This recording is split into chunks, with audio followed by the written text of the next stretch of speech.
students, welcome to our channel. Ee roju ee video lo manam 10th class maths chapter 7 coordinate geometry example 5 gurinchi నేర్చుకుంటున్నాం. మీకు ఈ chapter లో ఉన్న all exercises videos, all example videos and ఈ chapter introduction video ఈ video last లో మీకు playlist display అవుతుంది, చెక్ చేసుకోవచ్చు. ఎగ్జాంపుల్ 5 చూడండి. Find a point on the y-axis which is equidistant from the points A 6,5 and B -4,3. Okay, so ఇక్కడ మీకు చూడండి A అండ్ B వచ్చరికి 2 పాయింట్స్ ఇచ్చారు. ఈ 2 పాయింట్స్ కి ఈక్వి డిస్టెన్స్ లో y యాక్సిస్ మీద మనకు ఒక పాయింట్ ఉంది అని చెప్తున్నారు. సో అసలు ఆ పాయింట్ ఏంటిది అనేది మనం ఫైండ్ అవుట్ చేయాలి. ఓకే, సో సొల్యూషన్ చూడండి. సో మీరు గ్రాఫ్ గీసేటప్పుడు మీరు ఎప్పుడైనా కానీ అబ్జర్వ్ చేసినట్లయితే సో ఇలా హారిజెంటల్ ఉంటే ఇది మనం x యాక్సిస్ అంటాము. సో వర్టికల్ గా ఇలా లైన్ ఉంటే దీనిని మనము y యాక్సిస్ అంటాము. సో ఇక్కడ మనకి ఏం చెప్తున్నారు, A అండ్ B పాయింట్స్ వచ్చేసరికి ఈక్వి డిస్టెన్స్ లో ఉన్నాయి అని చెప్తున్నారు. సో y యాక్సిస్ మీద మనకు ఒక పాయింట్ ఉంది అని చెప్తున్నారు. సో y యాక్సిస్ మీద ఇక్కడ మనకు ఒక పాయింట్ ఉన్నట్లయితే ఈ పాయింట్ ని మనము P అని తీసుకున్నట్లయితే సో ఇక్కడ A అండ్ B, ఈ P అనే పాయింట్ అనేది A అండ్ B కి ఈక్వి డిస్టెన్స్ లో ఉంది అని చెప్తున్నారు. సో ఇక్కడ A పాయింట్ వచ్చేసరికి మనకి 6,5 అని చెప్తున్నారు. B పాయింట్స్ వచ్చేసరికి -4,3 అని చెప్తున్నారు. ఓకే, సో ఈ A అండ్ B కి ఈక్వి డిస్టెన్స్ లో మనకి P అనే పాయింట్ ఉంది అని చెప్తున్నారు. ఈ P అనే పాయింట్ వచ్చేసరికి మనకి ఎగ్జాక్ట్ గా y యాక్సిస్ మీద ఉంది అని చెప్తున్నారు. ఎగ్జాక్ట్ గా మీకు y యాక్సిస్ మీద ఉంటే x వాల్యూ అనేది 0 అవుతుంది. సో పాయింట్ ఏంటిది అని మనకు తెలియదు కాబట్టి 0,y అని తీసుకున్నాం. సో y యాక్సిస్ కాబట్టి 0,y అని తీసుకుంటాము. మీకు ఈ 6,5 అండ్ -4,3 సో ఎగ్జాక్ట్ గా ఈ y లైన్ మీద ఏమి రావు, జస్ట్ మీకు ఈక్వి డిస్టెన్స్ లో ఉంటాయి అని చెప్తున్నారు కాబట్టి సో మీకు గుర్తుండడానికి నేను ఇలా డ్రా చేశాను. సో ఇక్కడ మనకి ఏం చెప్తున్నారు, ఈ P అనే పాయింట్ ఈ A అండ్ B కి ఈక్వి డిస్టెన్స్ లో ఉంది అని చెప్తున్నారు. సో అంటే A నుంచి P వరకు డిస్టెన్స్ ఎంతైతే ఉందో B నుంచి P వరకు కూడా సేమ్ డిస్టెన్స్ ఉంటుంది. అంటే AP ఈక్వల్ టు మనకి BP అవుతుంది. ఓకే, సో సొల్యూషన్ చూడండి. ఫస్ట్ ఇక్కడ మనం ఏవైతే పాయింట్స్ ఇచ్చారో అవి రాసుకోండి. We know that a point on the y-axis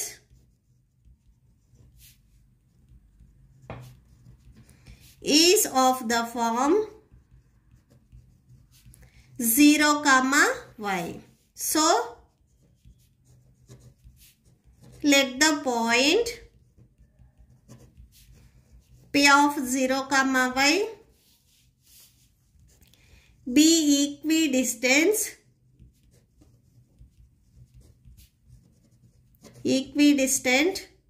from A and B. Okay, so equidistance లో ఉంది కాబట్టి AP ఈక్వల్ టు మనకి BP అవుతుంది. సో బోత్ సైడ్స్ స్క్వేర్ చేయండి. So squaring on both sides. Okay, so both sides square చేస్తే AP square equal to BP square అవుతుంది. So ఎప్పుడైనా కానీ 2 పాయింట్స్ ఇక్కడ చూడండి, మనకి A అనే పాయింట్ ఉంది, P అనే పాయింట్ ఉంది. 2 పాయింట్స్ కి డిస్టెన్స్ ని ఫైండ్ అవుట్ చేయాలంటే ఫార్ములా ఏంటిది, √(x2 - x1) whole square plus y2 - y1 whole square. Okay, so 2 points కి డిస్టెన్స్ ఫైండ్ అవుట్ చేయాలంటే ఇది ఫార్ములా. ఇక్కడ ఈ 2 పాయింట్స్ కి స్క్వేర్ ఉంది కాబట్టి సో ఈ వాల్యూ కూడా మనకి స్క్వేర్ వచ్చేస్తుంది. నెక్స్ట్ ఇక్కడ కూడా సేమ్ B అనే పాయింట్ ఉంది, P అనే పాయింట్ ఉంది. 2 పాయింట్స్ కి సేమ్ మనం డిస్టెన్స్ ని ఫైండ్ అవుట్ చేయాలంటే formula √(x2 - x1) whole square plus y2 - y1 whole square. ఇక్కడ కూడా మనకి హోల్ స్క్వేర్ ఉంది కాబట్టి సో ఈ వాల్యూ మొత్తానికి స్క్వేర్ రాసుకోండి. Square and root cancel, square and root cancel. Next ఇక్కడ రిమైనింగ్ ఏవైతే ఉన్నాయో అవి రాసేసుకోండి. x2 - x1 whole square plus y2 - y1 whole square. ఇక్కడ same x2 - x1 whole square plus y2 - y1 whole square. Okay, so ఇక్కడ మనము A and P కి ఈ 2 పాయింట్స్ కి డిస్టెన్స్ ని ఫైండ్ అవుట్ చేస్తున్నాం. ఈక్వాలిటీ కి లెఫ్ట్ సైడ్ లో ఫస్ట్ ఈ పాయింట్స్ ఒకసారి రాసుకోండి. ఏ పాయింట్ ఇక్కడ మనకి వాల్యూ ఎంత 6,5. So AP A 6,5 and P వచ్చేసరికి 0,y. ఓకే, దీన్ని x1 y1 ఇది x2 y2 అని తీసుకోండి. x2 వాల్యూ ఇక్కడ మనకి 0 minus x1 value 6 whole square plus next చూడండి y2 value y minus y1 value 5 whole square.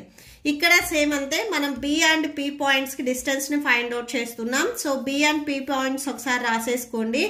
b point వచ్చేసరికి -4,3 అండ్ p పాయింట్ వచ్చేసరికి మనకి 0,y. ఓకే, సో ఇక్కడ same x1 y1 x2 y2. So ఈ values ఇక్కడ substitute చేయండి. x2 value 0 minus x1 value 4. ఇక్కడ మనకి ఈ 4కి మైనస్ ఉంది, ఇక్కడ ఫార్ములాలో మైనస్ ఉంది. మైనస్ ఇంటూ మైనస్ ప్లస్ అవుతుంది. సో అంటే 0 ప్లస్ 4 హోల్ స్క్వేర్ అవుతుంది. Plus next y2 value y minus y1 value 3 whole square. Okay, so next చూడండి 0 మైనస్ 6 మీరు సబ్ట్రాక్షన్ చేస్తే సేమ్ -6 స్క్వేర్ వస్తుంది. -6 హోల్ స్క్వేర్. ఇక్కడ same y minus 5 whole square equal to 0 plus 4 అంటే 4. So square ఉంది కదా, square రాసుకోండి. y minus 3 whole square. So ఇక్కడ చూడండి ఇది a minus b whole square. ఈ ఫార్ములా మోడల్లో ఉన్నాయి ఇవి 2. సో ఫార్ములాని మనం ఎక్స్పాండ్ చేస్తున్నాము. ఫార్ములా ఒకసారి రాసుకోండి. a minus b whole square equal to a square minus 2ab plus b square. Okay, so ఇది ఫార్ములా. సో -6 స్క్వేర్ వాల్యూ చూడండి -6 హోల్ స్క్వేర్. ఈ value -6 into -6 minus into minus plus 6 36. So -6 square value 36 అవుతుంది. Next plus ఉంది, plus రాసేసుకోండి. So a minus b whole square formula a square రాసుకోవాలి. a plus ఇక్కడ y ఉంది. So a square minus 2 a value y b value 5 next plus b square b value 5 whole square. Next ఇప్పుడు right side లో కూడా same 4 square value 16 plus y minus 3 whole square value. So అంటే a minus b whole square formula a square minus 2 a into b next plus b square. So అంటే మనకి 3 square అవుతుంది. Okay, so ఇక్కడ రాసేసుకోండి 36 plus y square minus 5 2 10y plus 5 square అంటే 25 వచ్చేస్తుంది equal to 16 plus y square minus 2 3s 6y plus 3 square అంటే 9 వచ్చేస్తుంది. Okay, so ఇక్కడ same values cancel అవుతాయి చూడండి. Plus y square and plus y square cancel అవుతుంది. So remaining ఏవైతే ఉన్నాయో అవి రాసేసుకోండి. -10y అండ్ నెక్స్ట్ చూడండి 36 అండ్ 25. ఈ 2 వాల్యూస్ మీరు యాడ్ చేయండి. 61 వస్తుంది. So 61 minus 10y equal to, so ఇక్కడ చూడండి నెక్స్ట్ 16 ప్లస్ 9 యాడ్ చేయండి 25 వస్తుంది. 25 మైనస్ 6y. y టర్మ్స్ అన్ని ఒక సైడ్ రాసుకోండి, నార్మల్ నెంబర్స్ ఒక సైడ్ రాసేసుకోండి. ఇక్కడ నేను ఫస్ట్ 25 ని ట్రాన్స్పోజ్ చేసుకుంటున్నాను. 25 ఇక్కడ మీకు ప్లస్ లో ఉంది, ట్రాన్స్పోజ్ చేసుకుంటే -25 అవుతుంది. -10y ని మీరు ట్రాన్స్పోజ్ చేసుకుంటే ప్లస్ 10y. ఇక్కడ మీకు ఆల్రెడీ -6y ఉంది, అది రాసేసుకోండి. ఈ 2 వాల్యూస్ ని సబ్ట్రాక్షన్ చేయండి 36 వస్తుంది equal to, so 4y.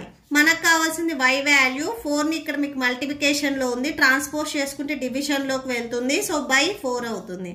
4 1s 4 9s 36 9 equal to y. So అంటే y వాల్యూ ఇక్కడ మనకి ఎంత వచ్చింది 9 వచ్చింది. సో అంటే ఈ 2 పాయింట్స్ a అండ్ b ఈ 2 పాయింట్స్ వచ్చేసరికి y వాల్యూ ఇక్కడ 9 ఉంటుంది చూడండి. ఆ పాయింట్ దగ్గర ఈక్వి డిస్టెన్స్ లో ఉంటాయి. Okay, so that's. మీకు ఈ వీడియో నచ్చితే ప్లీజ్ లైక్ చేయండి, మీ ఫ్రెండ్స్కి షేర్ చేయండి అండ్ మన ఛానల్ని సబ్స్క్రైబ్ చేసుకోండి. Thank you and thanks for watching.